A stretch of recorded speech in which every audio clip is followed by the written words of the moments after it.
I want to start this by saying that I met you in the Apple store Yes, you that did. I worked in. And I remember when you came in, you were just like beaming. I don't know if you, like a lot of people get like that when they go into an Apple store.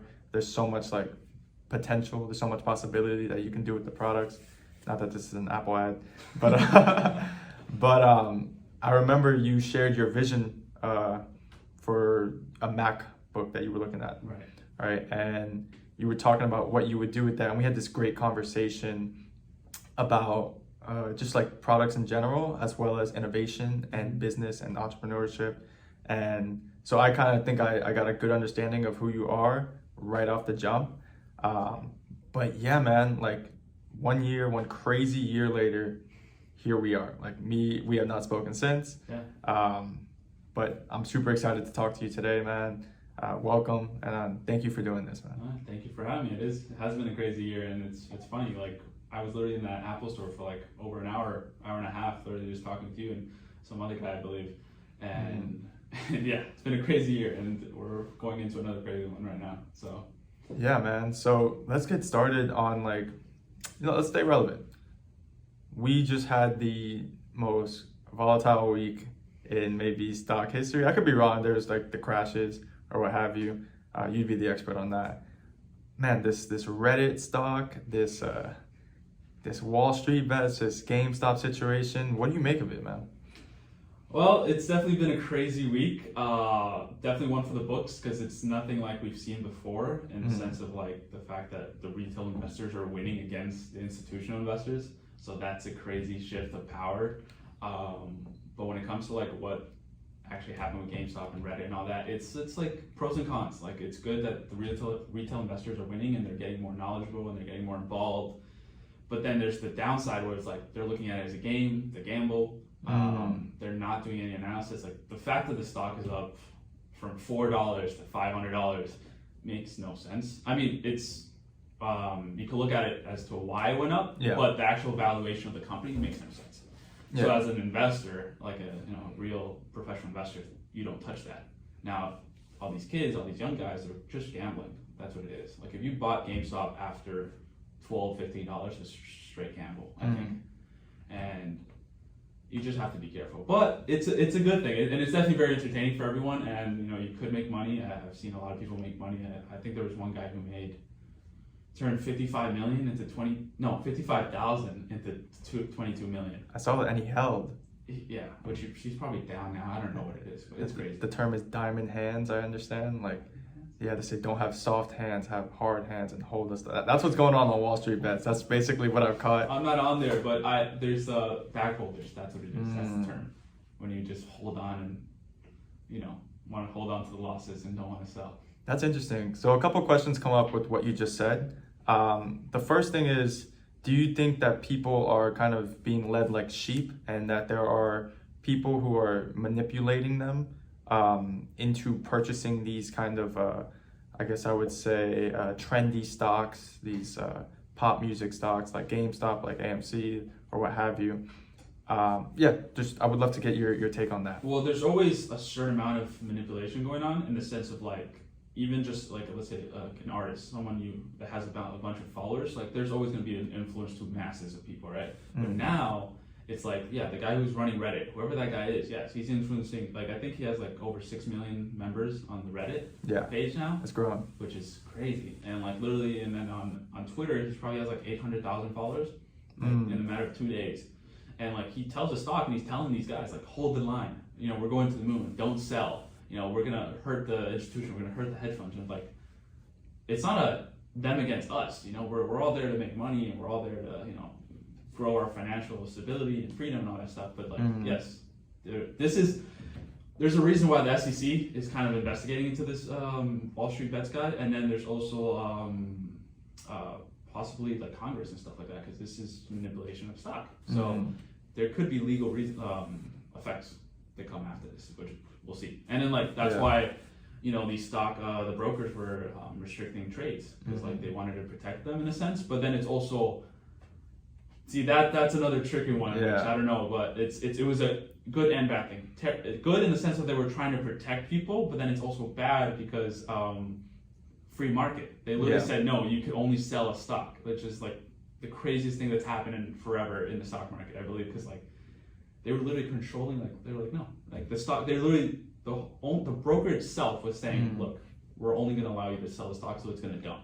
And that's kind of saying like, oh, we're going to protect our big guys because they're losing money, so we're going to stop all the retail. So that's why it's like bad and good, and like it's a very dangerous game right now. Yeah, I don't know if you can escape the conflict of interest in terms of like what's happening with Wall Street, what's happening legally, like you said with the SEC.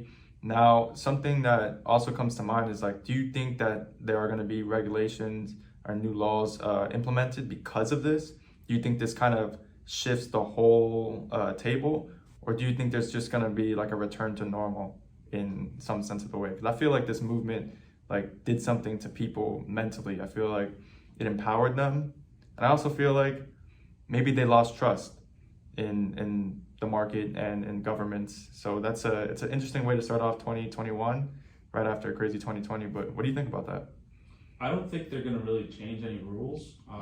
They're definitely maybe like slam the hammer on brokers, but when it comes to like, let's say, short selling and what the hedge funds were doing, that's been part of the market since it's been established pretty much, and like that's just part of the game. So they're not going to get rid of short selling. That's part of the game. Maybe they could say, oh, you can't short over X amount of percentage, maybe, or after a certain amount of the stock drop, you have to get out, or something, or you can't hold it for more than like 6 months, 3 months, whatever, something like that, maybe. But I don't think they're going to do that. It's just they're mainly just going to look at the brokers and just going to like slap them on the hand and like, guys, you can't do this.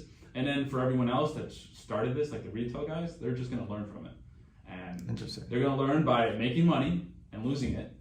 They're going to get in late, so FOMO, fear of missing out. So they got in late, and now they're down, and now they're going to lose money.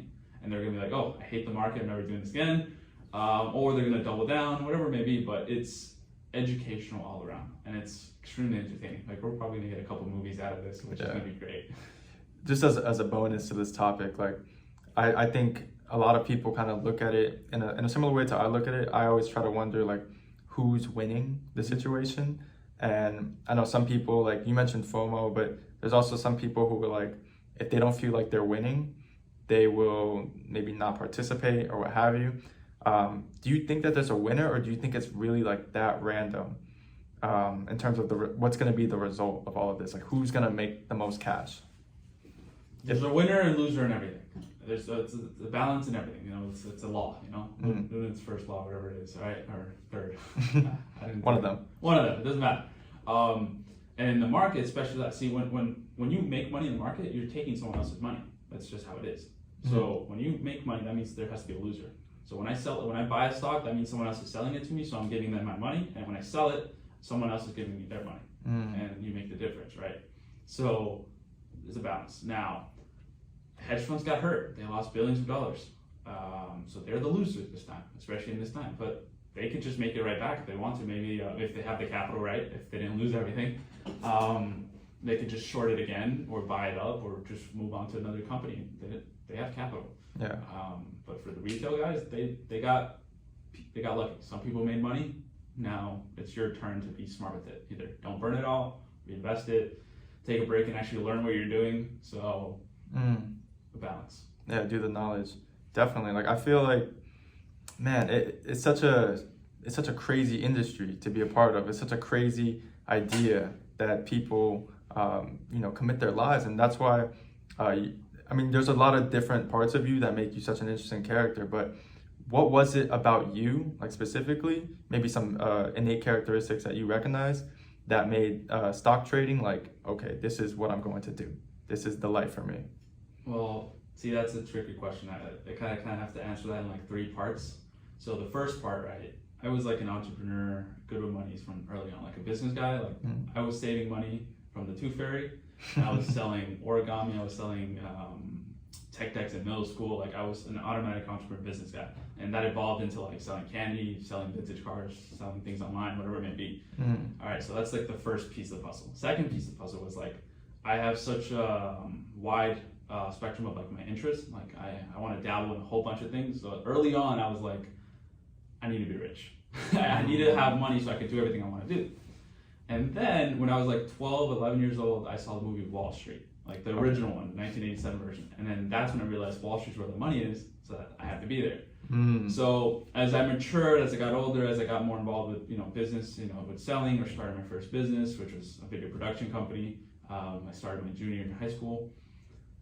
I got more interested in the market, and I started studying it when I was 15.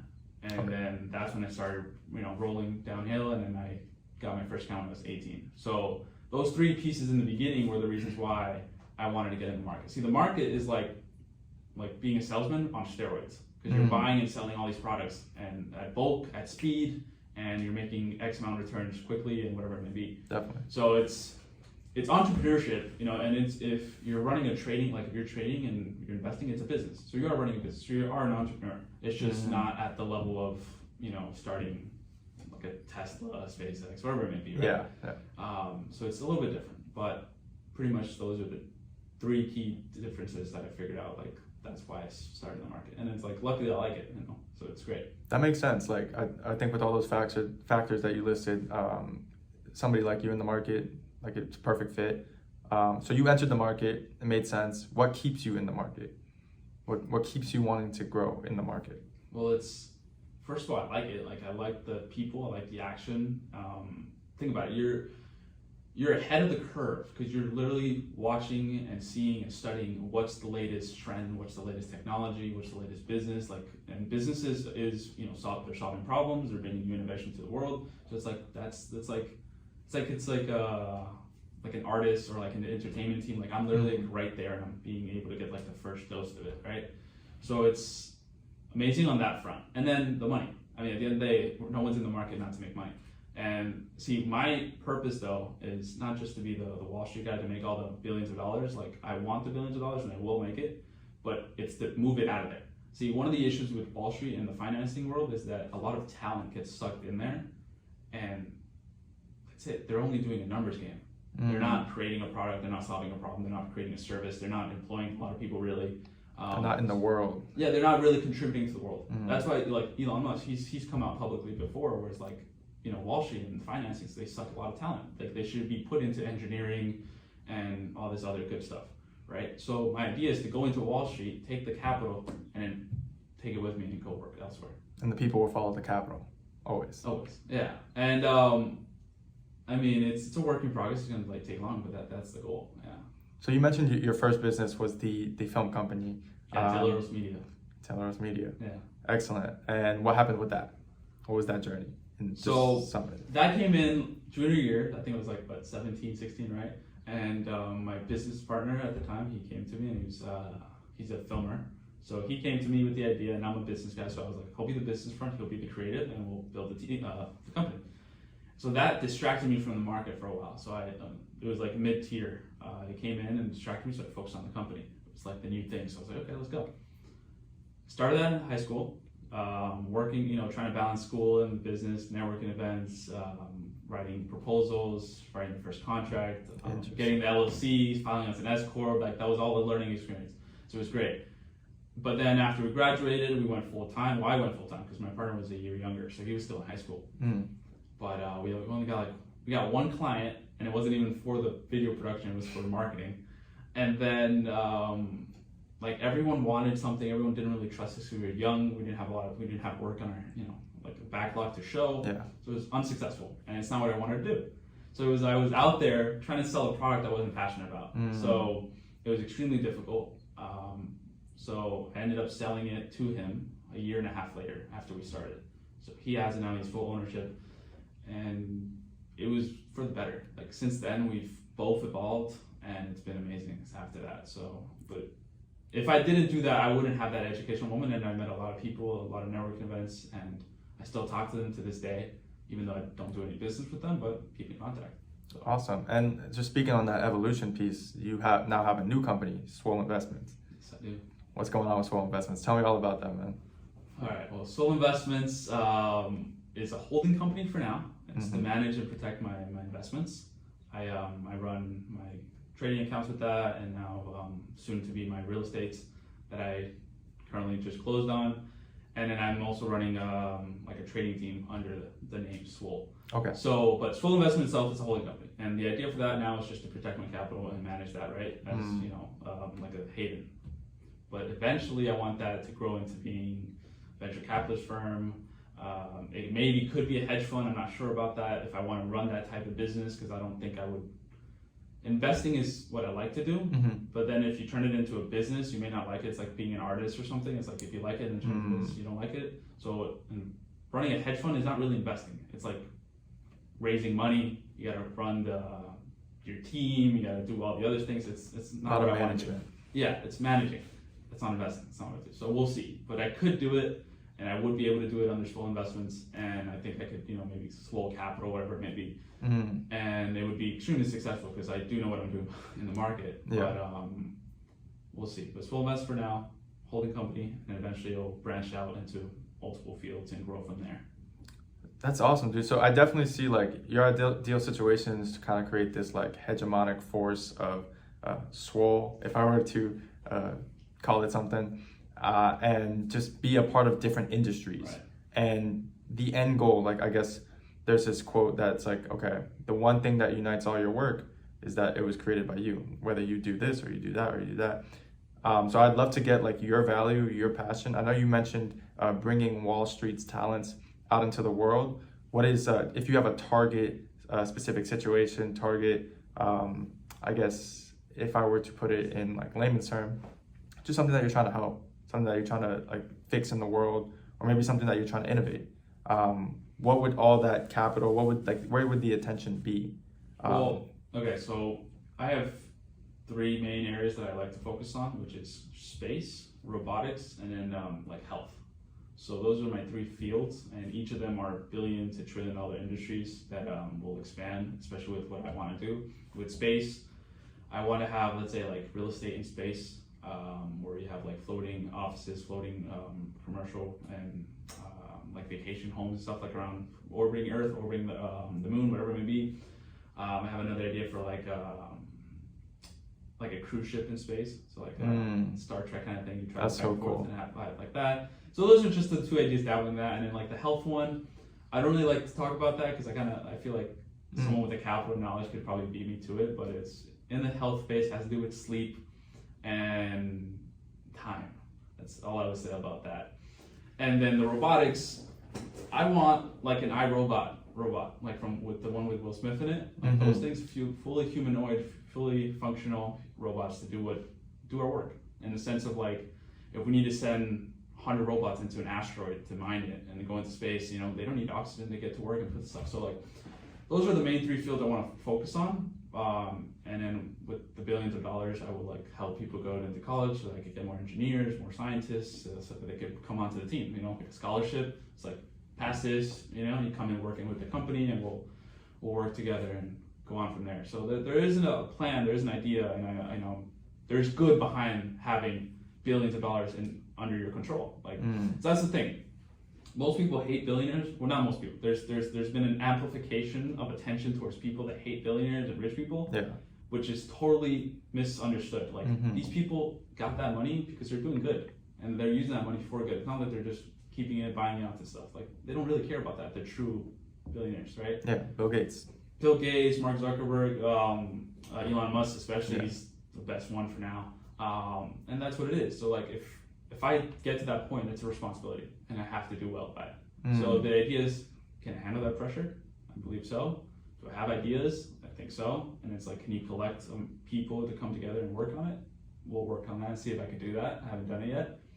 And then we'll go from there. So, and anything is possible. So the fact that, if I say cruise ship in space, it's doable, 100%. Some people may not think, but in my mind, it's possible.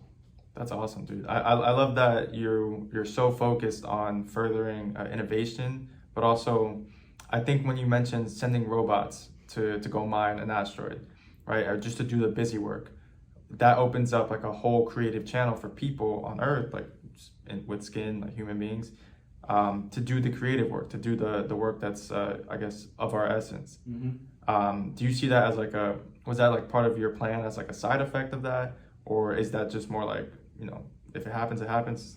So I had a a discussion, kind of an argument with a friend of mine, saying how if we were to bring these robots to existence, it would be terrible because people would have no jobs and they would take labor and all, it would be cheaper and all this stuff, which is partially true.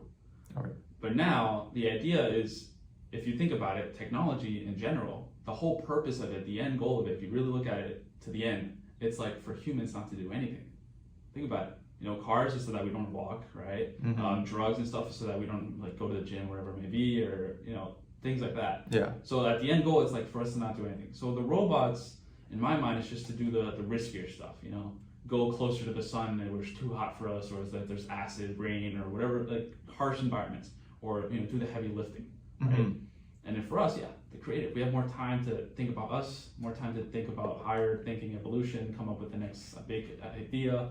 Be more like philosophers at that point, right? Especially when we're going into other planets, you know, potentially meeting other life. Like we have to have higher thinking. We can't be idiots thinking, playing Call of Duty, smoking weed all day. Like that's not the point. Like imagine meeting another intelligent life form that's like they see that. Like, that'd be terrible. You know, first impressions mean everything. Well, imagine that with another species. It's crazy. So.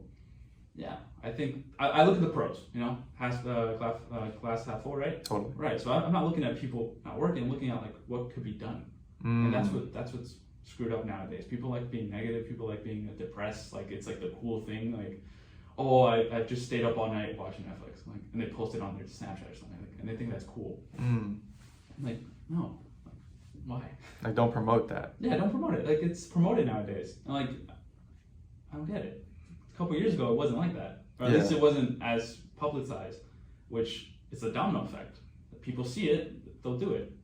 I think what happens is also like this this empathetic feel for like or like comfort, right? Like if you're mentally ill and I feel mentally ill, now I'm comfortable with that, and I may not even whether I look to actually help myself or not. That's its own story. But I think what happens is like people kind of get locked into that. And they become, it's like a trend, it's like a fad, it's like a hashtag to be depressed. That's the problem. And it's like holding us back as a society. If you go back to the original topic we spoke about, which was GameStop and Reddit, that's the whole thing. People hopped on the trend like this, and you can see what happened, right? And like one person told me, oh, I want to be part of the drama, right? Like, what is that? Why? What does that even make sense? Like, so imagine that now with depression, with drugs, with partying, with all that pretty negative shit. So it's like, what are you doing? Like, why are you promoting that? Like, sure, you need to bring light to it and awareness, but there should be a certain way of doing that. I don't like to get involved in that, so I'm not one to add an opinion on how to do it. Yeah. But like, I wouldn't do that. Like, with my kids stuff like that, I would be very. Expose them and raise them to a point where like they won't have to look at that and like be like influenced by it. Like that's the thing. Like school doesn't teach you to build your own character. Like it doesn't like.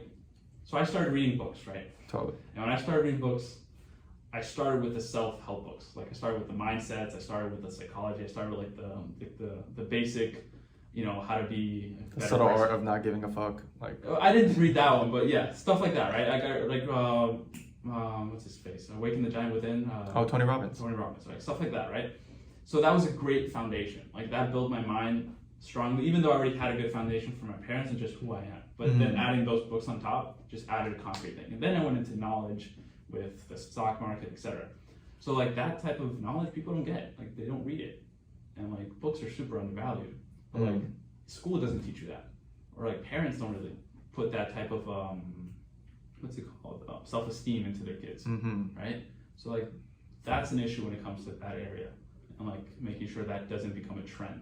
Yeah, that's a really interesting take. I haven't really thought of it in terms of school. Like I understand school kind of like teaches like factory workers how to be efficient and how to like follow a bell and follow a schedule, but in terms of giving somebody the confidence to grow, the confidence to be an entrepreneur, the confidence to dabble in different industries and to create. Yeah, you're right. School does not do any of that. It will critique, like you'll do an art project and you'll get a C.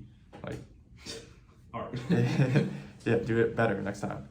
But just because we kind of started, like this whole thing's going to come from the capital of trading and investing. What advice would you give to a first-time trader, a first-time investor? Like something that you wish you knew when you first started? Well, you're playing a catch-up game when it comes to information, like with anything.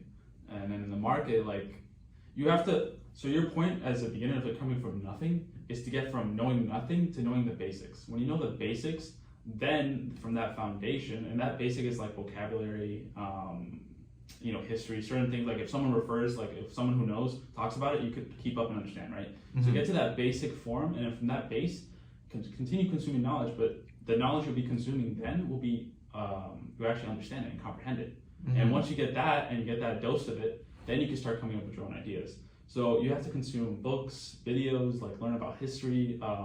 Like for trading wise, you have to be like in front of the screen and get that exposure and get that experience so you know how the market reacts and stuff. That's kind of different. But if you just want to get to an understanding of it, get that base, consume like I've read over 100 books in the past 2.5 years.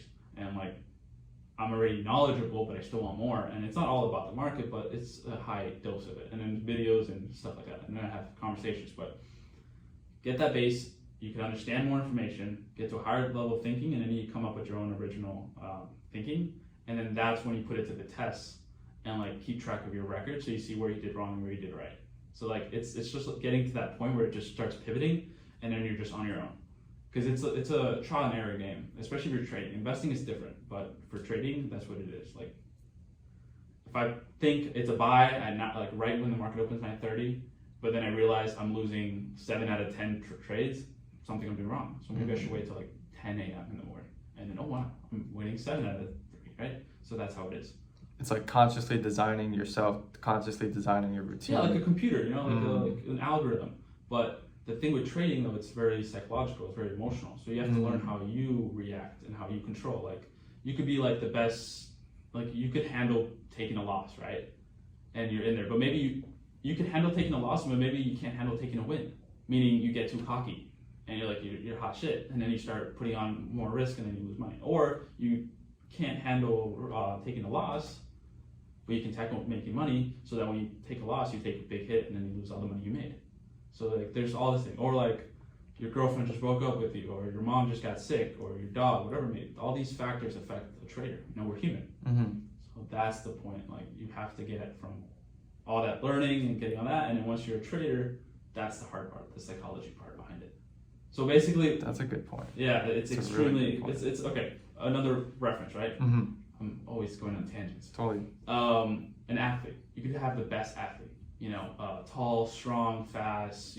Whatever, all the physical attributes, right? But if their head is not there, he's useless. Like if he throws a ball and it misses, and then every ball after that is a dud because he just lost his head, or he gets pissed off, or he thinks he's hot shit, whatever it may be. So that's exactly the same term. See, trading is like being an athlete at the end of the day, because physically you have to be okay, mentally you have to be okay, like emotionally you have to show up every day, you have to put in the work every day, you have to think about it every day. So it's like, it's a tough game, and that's why I don't like the Reddit and the GameStop and all that shit, because it brings a bad like a bad connotation to the industry itself. And it's already an iffy industry. We already had an issue in Wall Street from the crashes and greed, corruption. Just it's like almost like a little bit like politics, and it's terrible when you're bringing all these young people, young talent, exposing them to this new way of making money, because that's what the Wall Street is, and you're bringing them with a gambling mindset. It's like fuck. Now we got all this new generation thinking, and then you have to re-educate, or they're just gonna get screwed. And then they're gonna be, the big guys always win. Well, no shit, because you came in with a bad idea. So that's why. Yeah. So something I liked, and to that point, I noticed on your Instagram stories, you'll post whether it's a gain or a loss, you'll post like a note about your mindset. You just like, I could have been better here. I should have pulled out earlier, and you'll call yourself out on that. How much of stocks is that? How much of stocks is, and I know you kind of like alluded to that point, but is that self-awareness, that emotional intelligence, like you're always on guard because it could cost you big if you're not. All the time, especially when you're a retail trader, like you're alone. Like I'm alone. Like I'm starting a team now, but that's different. But like if you work for a firm, you have someone that watches all your trades. Like literally, if you open a trade, they watch it. You have someone that manages your risk. You have like 3 different psychology doctors if you work for a firm and stuff like that. Like those are like prop firms. But when you're alone, it's just you. You have to be your coach, your psychologist. You have to be the trader. You have to be your friend. You got to have a life outside of the market. So you have to balance all these things that like it's a lot of pressure. That's why people don't last. And like for me, luckily I have something like I guess the gut, whatever it may be, and I like it that I've stuck through because I'm going into my 3rd year now, and like I'm now finally seeing the light at the end of the tunnel. Like I'm finally getting some success and I'm moving up around. Like before, it's like first year, like nothing. I blew up like counts like 3 times, like 2 major times where I blew up 10 grand and I blew up 100 grand, and then the other times I blew up small accounts here and there. But now I'm finally like, okay, I got this. I'm getting it. I'm getting more understanding of myself, and like the way I like track everything is a lot more diligent, and the perspective I have on the market is different. So like, it's an intense game, and you have to be very diligent in how you manage yourself. So yeah, it's tough. I'm sure you grow like emotionally from all those experiences. That's really cool. I'm really glad that you shared that level of insight, and it's kind of consistent with what you do, because I've noticed that like on your social media accounts, your YouTube, maybe that's just like the working out vids and what have you, but you do a lot of you provide a lot of value for people, and it's this honest, it's this true, it's this authentic value. Why do you do that? Like, what drove you to post content like that, and what do you get out of it? Well, like the YouTube back in the day when I did that, I don't do that no more. That was like, oh, I need to produce content. I'm trying to get an audience. I want to be, get some money from YouTube. So there was like a falsy reason behind it, right? That one. Except for the vlogs. The vlogs was just more like documentation, just to keep track of the journey. But that's old. I don't do that no more. It's like probably one of the reasons why I stopped doing YouTube, because I'm not passionate about that, and I was doing it with a bad reason, right? But with Instagram, with Twitter, and just Snapchat, whatever, my personal stuff is like, it's just what feels natural. Like, just I post what I did that day, or what I just feel is okay. I try not to worry about like what people think, which is why I do a lot of stupid stuff on my Snapchat, and a lot of people can testify to that. But when it comes to education, it's more just like exposing that I'm working, exposing that I'm doing something, and like I know what I'm doing. And when I look back at it, it's like, wow, like that's what started it, or that's how I got here. Or it's also like, wow, I was pretty stupid. So it's just keeping track of the record, like it's the journey. I don't like to say it because it sounds cheesy, but yeah. It's tracking the journey. No, definitely. I feel like people who follow you, they can, maybe if nothing else, if they're not stock traders, if they're not investors, entrepreneurs, they can at least take away from your humility with what you do and how you've coursed your life and everything that's taken place so far. Do you think you could put like a name to any of the characteristics that I guess keeps you afloat? Because this, like you said, it's so much like emotionally, and like I guess maybe even in your intellect, you have to challenge it and learn. Like, what innate characteristics do you think you have that you can like point out to, that maybe somebody will recognize in themselves, like, hey, like I have this, I have that. Why don't I dabble in this world? Or why don't I look to become an entrepreneur myself?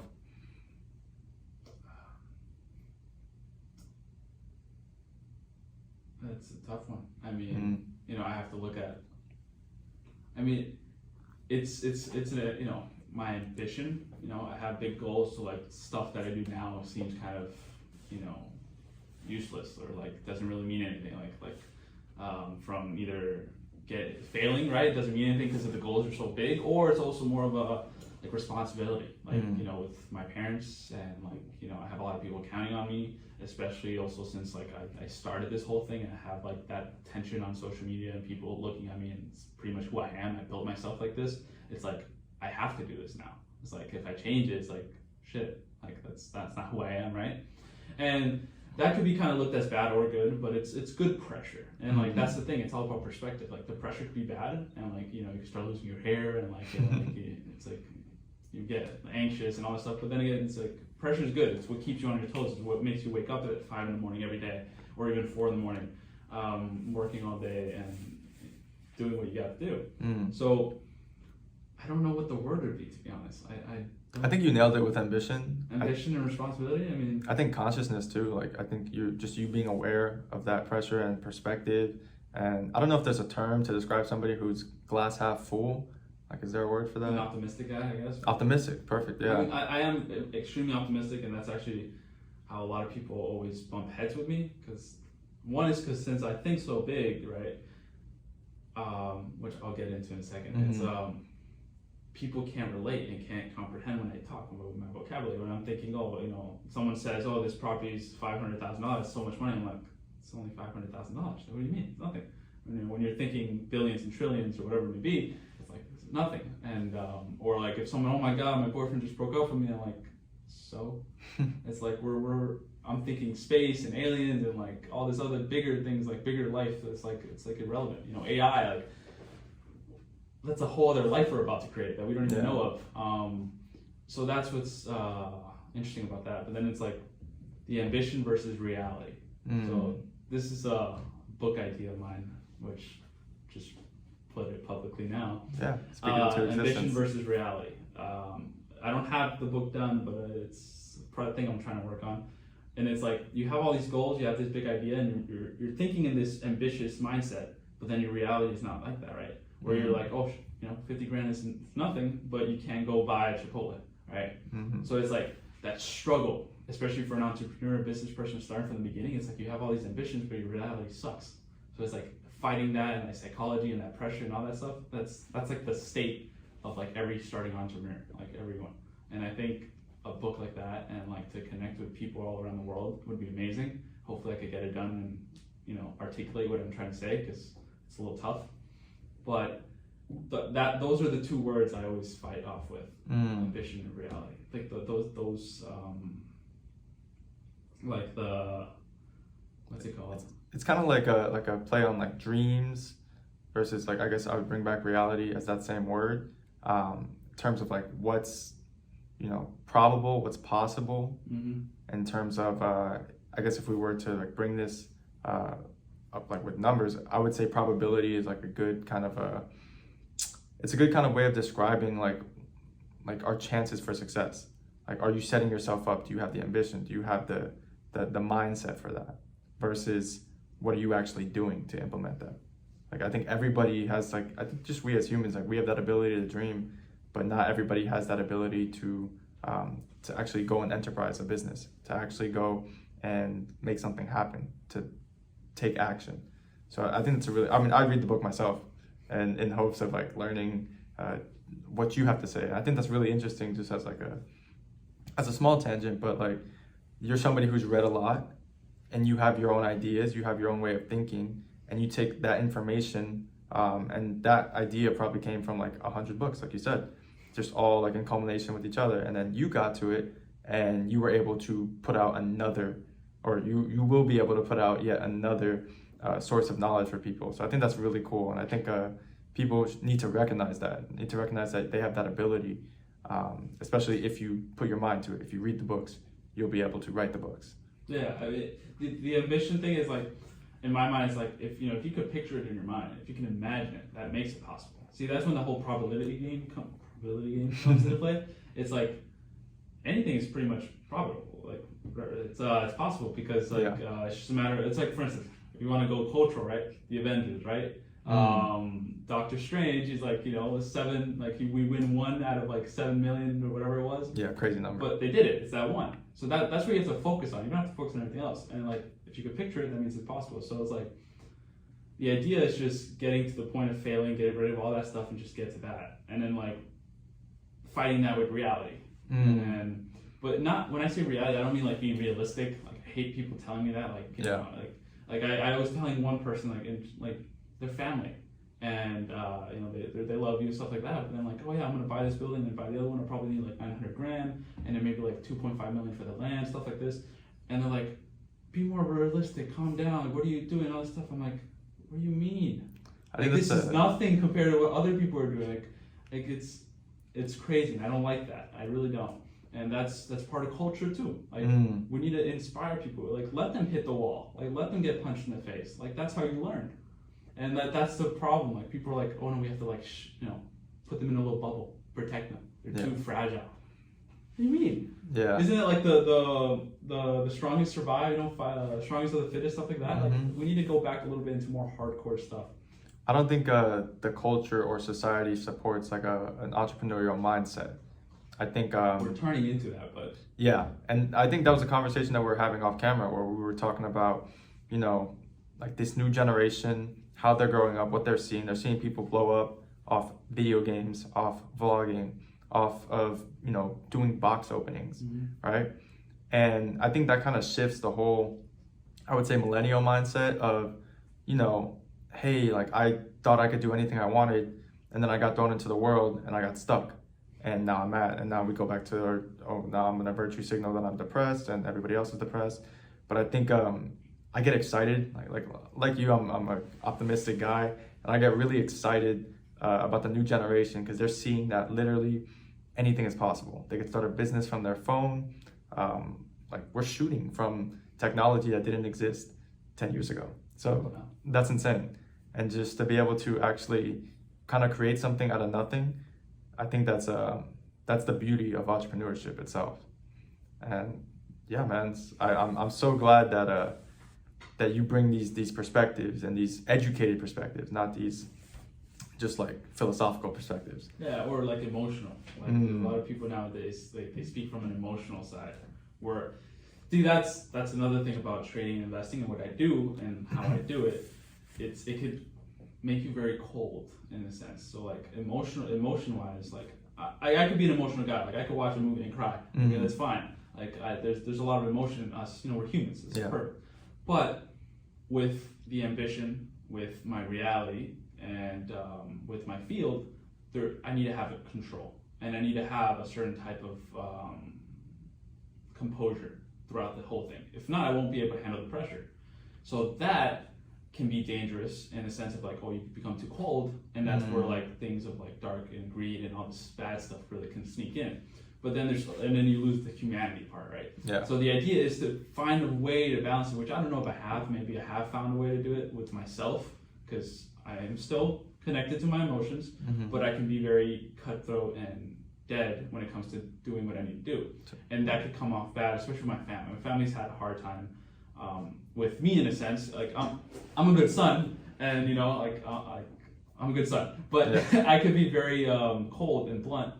And when it comes down to the nitty gritty of it, especially with finance and what I'm trying to build, because I'm trying to get my family on it and build the name, they may get affected by that sometimes, and I see it, but I can't get affected by it. That's why it's so weird, because I could be mean and blunt and realize it, but then I feel bad, but then I can't let that affect me, because if not, I'm like slowing myself down, or like I need to remain focused, especially in the market. Like in the market, since it's a very emotional game, you have to stay composed at all time. And so that's a little tricky thing there, which is crazy, and a lot of people don't realize, and a lot of people don't know how I think and what goes on in my head, and that's one of them. It's like, that's why it's very hard sometimes with the environment I'm in and people here. It's like they don't comprehend, because they don't have those types of views, and ambitious wise. And even then, some ambitious people are still not as ambitious as me.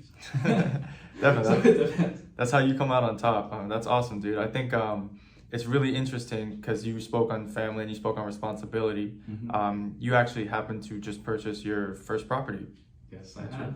How was that? What was that journey like? I know we were talking off air and you mentioned that there was a lot of steps and a lot that went into it, but at the end of the day, like, it was possible. You made it happen. You made it reality. What has that done for your psyche, and what has that journey been like, at least in the beginning so far? Yeah, so I just purchased my first property. It's pretty like family wise, but yes, it's a 1-bedroom, 2-bathroom apartment. Technically, it's a 2-bedroom because it has like a den that could be a bedroom, so it's like a 2-bedroom, 2-bathroom apartment. Miami Shores, great location, and I did finance it, but I'll think I could pay it off within 6 months or less, depending on performance in the market. And it's just smart to finance it at the beginning so we could renovate it and have the capital to do that. But yeah, it was a process. It took longer than I thought, but it was also easier than I expected. See, real estate is annoying because you have to deal with a lot more people, and there's contracts, and it's like, why? Yeah. Like you have to deal with the realtor, then the other realtor, you have to deal with the seller, deal with the lawyer, and maybe they have their lawyer. It's a whole show, right? Like, they have to do a whole party. Whereas like in the market, which is my bread and butter, it's like I open up my broker, which is like a bank account, and then I click buttons, and that's it. I get my money, I don't get my money. It's like, I don't have to deal with anyone, really. But luckily, we found the property. It was a great deal. We had the capital, put it to work. Realtor and lawyers talked. I talked to the lawyer. They got the paperwork signed, and we're done. So it was actually easier on that side than I expected. And as soon as I got the keys, we got to work. And kitchen's gone, floors are off, like carpets are gone, like painting's up, like it's been 2 days. So we're putting in work. And so what's the long-term vision for, I guess, maybe I'll put Swole Investments as a holding company in terms of property management, property purchasing. What are you thinking? I know you're thinking about space, I know you're thinking about aliens. So what about here on Earth? Real estate, in the grand scheme of things, is totally irrelevant to me in the sense of what is real estate really going to matter to me when I'm on Mars, or like in space or doing my other things. So real estate is just more of a foundation builder. It's more of another source of cash flow, and it's another source of diversification for my portfolio. So like, for instance, when I look at real estate, I don't look at real estate as like, oh look, I could take a 3% loan, 5%, 10% loan, get a low interest rate, and I could leverage my money and get all these properties. No, I want to own every property cash right out. I don't want to have any debt when it comes to real estate, because see, when I'm looking at the market, that's my ATM machine. That's my printing money thing. I'll make profits out of there like crazy, way more than I would do in real estate. I'll park in real estate as like a form of protection and get that to work. And then I don't want debt there. So if I ever need cash, something happens, I'll just sell a property, full cash. I don't have any debt, loans, or anything like that. It's a lot simpler, cleaner. And then focus on my bread and butter, market, and then other ventures. And then for managing properties, maybe start my own property management, Swole management, property, whatever it may be. If I want to go in there and have full control of that, or I may just, get an actual property management team to do it, and I don't have to focus on it, because I don't want any brain power to go towards real estate eventually. Right now I'm starting off, so I have to, because I want to make sure everything's done right and get that experience and move on. But eventually I don't even have to think about it, because I don't need that energy going there. It's just real estate. It's not a big deal. Like, you're owning a property and someone's living in it. What's the big spiel? Like, there's nothing fun about it, really. Like, it's cool. You get to see, like an ugly old apartment turn into a new one, and you get money, but it's nothing really exciting. So get that done, and then when I go to New York, because I do want to go there, I'm gonna buy like the block and build a nice skyscraper, Swole Towers, whatever it may be. But I have plans when it comes to real estate. It's just not a huge priority at the end of the day. But I will have like, I don't know, 1,000 units or so, or more, 1 million units. Why not? And then real estate in space. I want real estate in space. I know you touched on a little bit earlier. I don't know if this was off camera, if this was in the beginning, but you mentioned starting at a disadvantage in terms of your financial journey. Could you take us through that? Like, what was that like? I know we've spoken about it, but just so we can kind of get a full perspective of your full journey. So my family came here from Argentina. I was born there. I came here when I was 1. So when we came here, we were okay. My dad was a very smart man. He's amazing. Like, without him, I'd be no one, 100%. And he came here. He had investments. He was going well. We were like middle class. We were good. But then in 2008, totally screwed. Not just by the market, by his business partner, and bad luck because merchandise got stolen. So he got completely screwed. And we went from having investment properties, living on the water, to living in a cockroach-infested apartment, and then moving around, sleeping at someone's house. And it was pretty tough. And we were coming back from that ever since, really, because it was pretty tough. And my dad's a general contractor, so it's a different type of field. It's not the same amount of capital as like an investor, whatever it may be. And starting from the back, 2 kids, the wife that doesn't really contribute financially that much.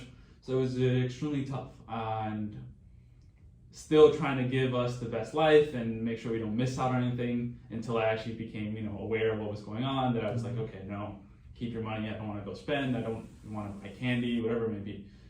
So definitely started from the back on that side, and that's why.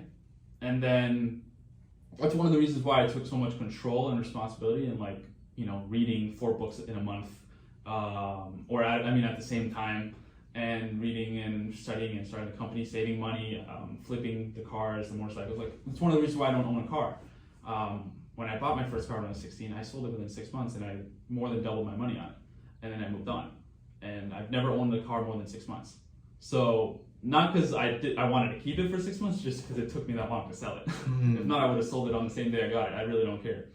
One of the quotes my dad always told me is like, don't fall in love with a piece of metal. And I live with that to the true day. It's literally a piece of metal. Who cares? So I took extremely big responsibility on that part. Some may say more than I should have for my age, but then again, what does that have to do with anything? Like kids back in 1800s were working and they were like 7 in a factory where they cut their fingers off. Like it's totally perspective again. So it's been a long ride. Like we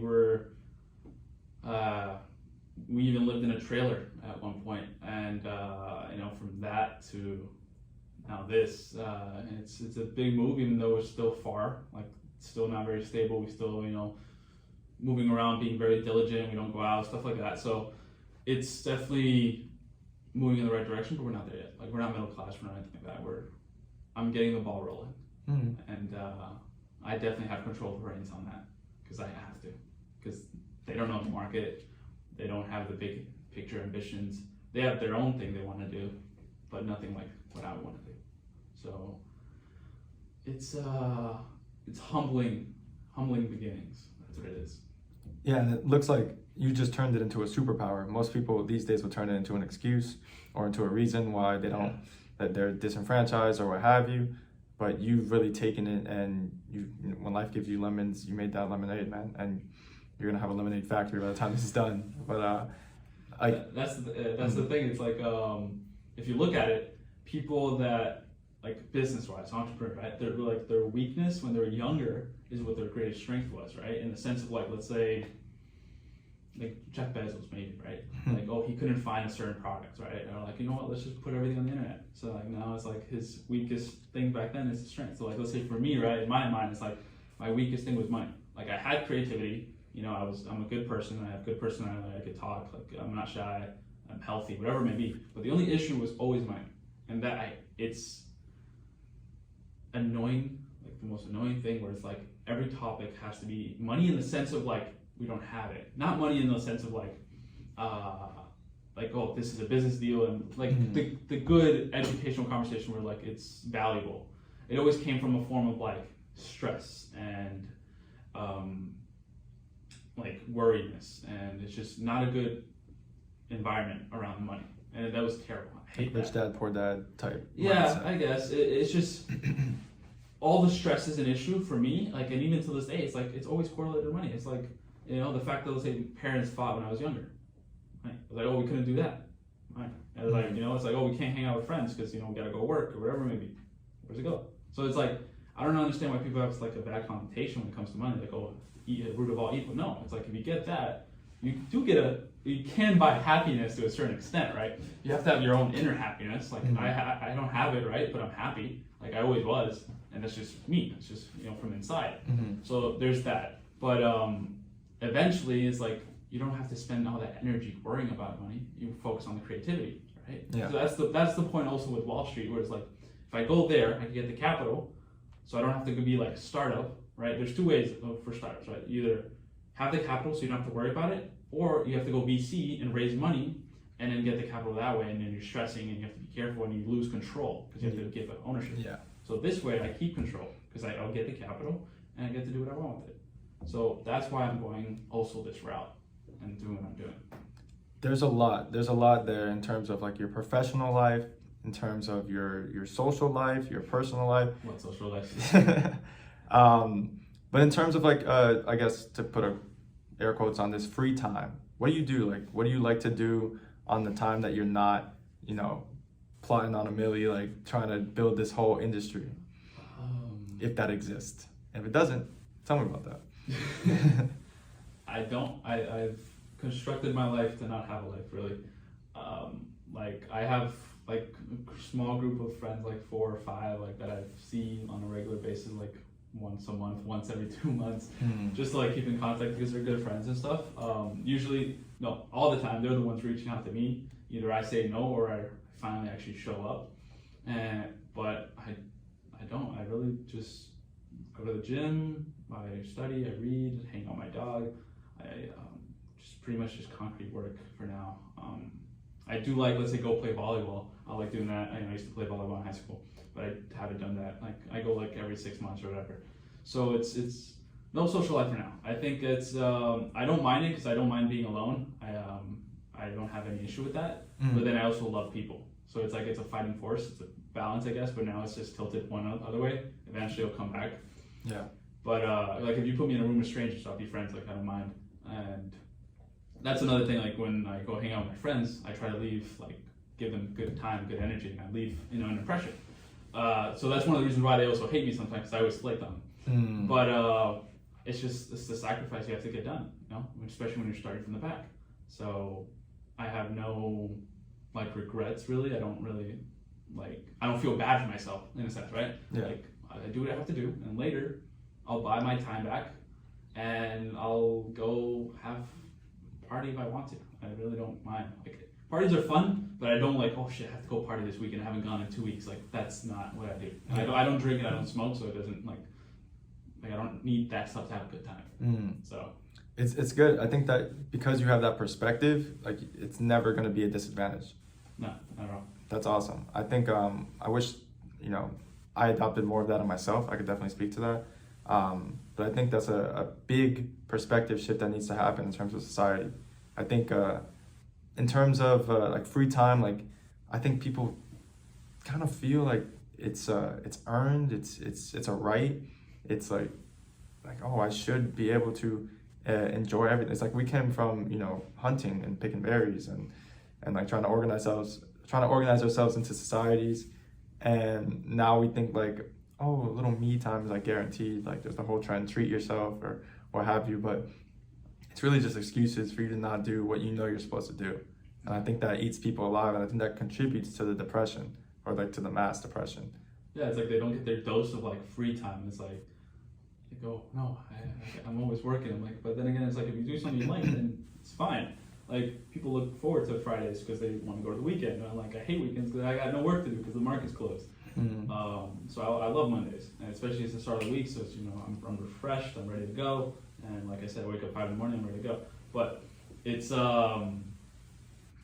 it is a cultural thing, and it is lost my train of thought there for a second. No, but I would love to know about your morning routine. You said you wake up at 5, and I know a lot of people like to study morning routines. Not that like adopting anyone else's morning routine is going to change your life, right. Even though it's a huge YouTube trend. I don't know why, but I mean I've been guilty. Yeah, and Jeff Bezos' morning routine, and he's never had an interview where he talked about that. But what does that look like? How do you say you consciously design your life in a way that is the most effective for you to at least grow yourself, grow consciously, grow financially? How have you kind of created that structure? Well, I'm a morning guy. Like I'm night, morning, whatever, but I am a morning guy. Like I can wake up and be happy. I'm good. Right now I wake up at 5 because the gym opens at 6 now because of COVID. But before I was either waking up at 5 and be at the gym by 5:30 and it's open, or I actually would wake up at 4ish and be at the gym by 5. So I could get that out of the way and then go off my day. When I get back, I shower, hang out with my dog, coffee. I love coffee. And not because I needed to wake up, just because I love the taste. I just need to clarify that. But yeah, the market opens, the pre-market hours open at 7, so I get to see what's going on a little bit there. Institutions start investing at 8 a.m., so I get to see a little more action there, and then the market opens at 9:30, and I'm at my desk. I'm at my desk pretty much after I get my coffee. And either, I don't know, maybe I'll read, maybe I'll look at some news, go on Twitter, see what's going on, prepare.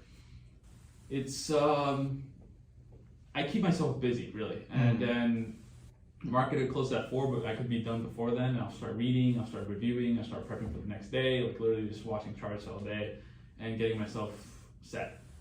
The one issue I have now, since I have minimal capital, is that my time, I have to find things to do with my time, in the sense of like, I'll read a book. That's why I've been able to read so many books, because I have time. And that's one of the reasons why I do it so hard, is because I won't have all this time later. So I'd rather get all the knowledge now, especially since I'm doing the catch-up game that I spoke about earlier. Yeah.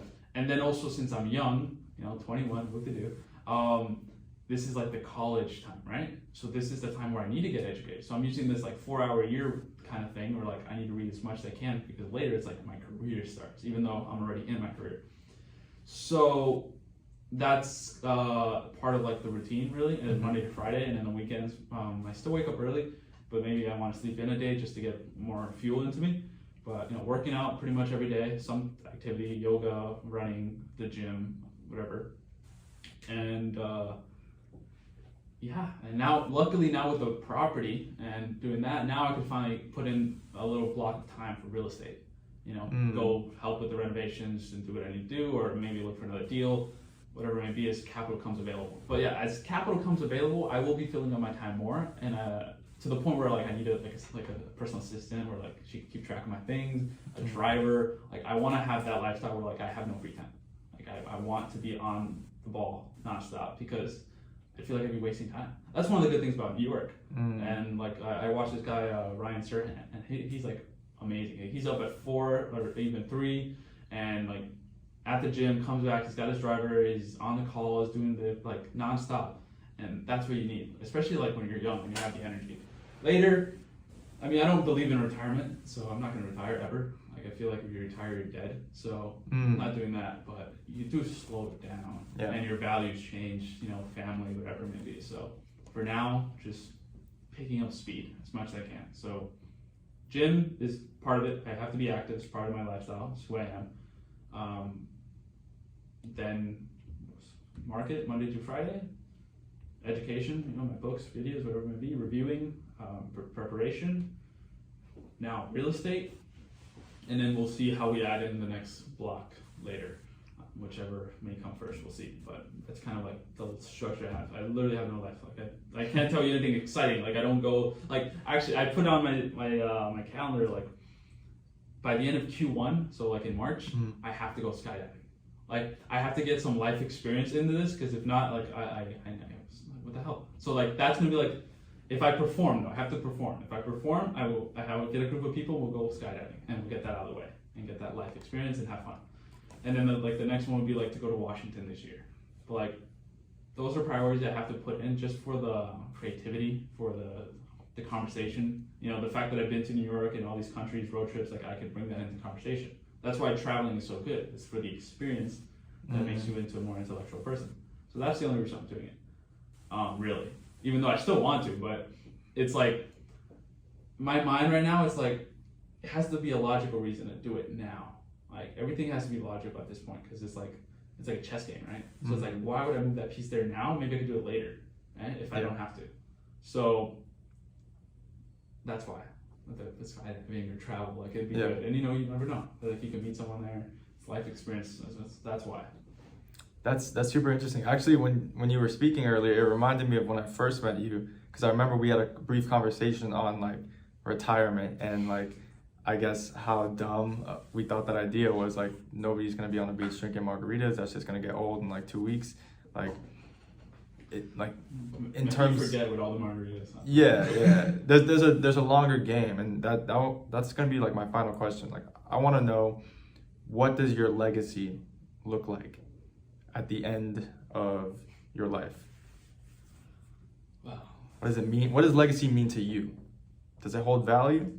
Yeah, I mean, legacy is like, what you're remembered for. Like if you have a legacy, it means you never get forgotten, right? And when you die, it's like John D. Rockefeller, he died in 1910 or something, and like he's still remembered now. There's biographies, there's documentaries, even Jesus, if you want to talk Jesus, religion. He's remembered. He's been around for centuries or whatever.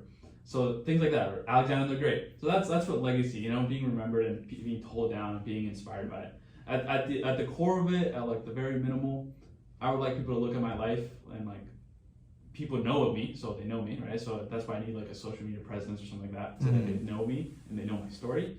And then I want them just to be inspired, to the point where like when I look at Elon Musk, when I look at Jeff Bezos, when I look at Paul Tudor Jones, whoever they may be, and I feel what I feel looking at them, I want people to feel looking at me later on. So like that's the goal there. I think that would be extremely nice, and it would definitely give some type of value in my life. So like the next population, like whatever group, could like get that energy boost or get that ambition and move on and do something better than me. Take that baton. Yeah, exactly. That I think that'd be great. And I mean, I would be dead. I don't know what I won't know about it, but at least in my lifetime I'll get invited to speaking event and people would actually take value in whatever I have to say, and that could affect and have like a ripple effect and spread around. And so that's what's cool about legacy, and we'll see what happens. I think you're on a great path, man. I know I feel inspired just from this conversation alone. I know anybody who sees this, they're gonna feel like, oh shit, I gotta get to work now, because like they may feel like they inspired, yeah, like I said. But is there any like last announcements, any things you want to leave on our audience? Maybe check you out. Where can we find you on social media? I'll definitely list it in the description, but if you want to go ahead and name it off. Well, it's Eros Swole, EROSWOLE _ on pretty much every platform, even TikTok. But yeah, you can follow me. I always try to help out. If you want to message me, DM me anytime. I'm always open to meet new people, and if you have questions about the market, I'm always open to answer.